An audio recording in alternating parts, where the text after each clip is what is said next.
આમ આદમી પાર્ટી ગુજરાતમાં આ વખતે પહેલી વખત સ્થાનિક સ્વરાજ્યની ચૂંટણી મજબૂતાઈથી લડી રહી છે અને લગભગ 6000થી વધુ ઉમેદવારો અમે મેદાનમાં ઉતર્યા છે જે ગુજરાતની જનતા માટે લડવા નીકળ્યા છે.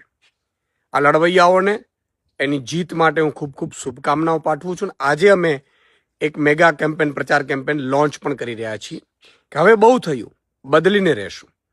સાથે સાથે મિત્રો આ 6000 જેટલા ઉમેદવારો ઊભા કર્યા છે આમ આદમી પાર્ટીએ અને આમ જનતામાંથી ઊભા કર્યા છે.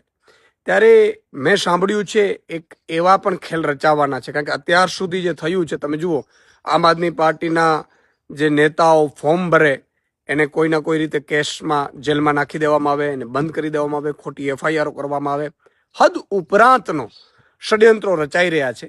ત્યારે અત્યારે જે રીતે માહિતી મળી છે પ્રમાણે હજી આમ આદમી પાર્ટીના ઉમેદવારોના નોમિનેશન રદ થાય કોઈ પણ પ્રકારે એવા પણ ષડયંત્રો રચાઈ રહ્યા છે. અમે ગુજરાતની જનતાને કહેવા માંગુ છું કે અમે તમારા માટે લડવા નીકળ્યા છીએ. આ લોકો ડરાવવાની, ધમકાવવાની, બેસાડવાની ખૂબ કોશિશો કરશે, પરંતુ અમે ડરવાના નથી, ઝૂકવાના નથી. અમે તમારા પ્રશ્નો માટે લડવા નીકળ્યા છીએ. જનતાને કહીએ છીએ કે ગમે તેટલી મુસીબતો આવશે અમે લડીશું, મજબૂતાઈથી તમારી સાથે ઊભા છું, પણ તમે પણ મતદાનના દિવસે ઊભા રહેજો.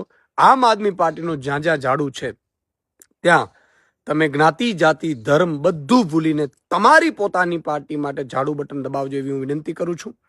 અને જનતા પોતે જ ચૂંટણી લડી રહી છે, ગુજરાતની જનતા લડી રહી છે. આમ આદમી પાર્ટી માત્ર વ્યવસ્થાનો ભાગ છે. એટલે તમે તમારા નેતૃત્વ માટે તમે બહાર આવજો, તમે મતદાન કરજો, તમે લડજો એવી વિનંતી કરું છું. કારણ કે આ લોકો તો મોટા પાયે હજી નોમિનેશન રદ કરવાના પણ ષડયંત્રો કરશે, પણ જનતા જ્યારે સાથ ઊભી હોય, જનતા જ્યારે લડવા નીકળતી હોય ત્યારે આવા ષડયંત્રોનું કામ નથી આવતું.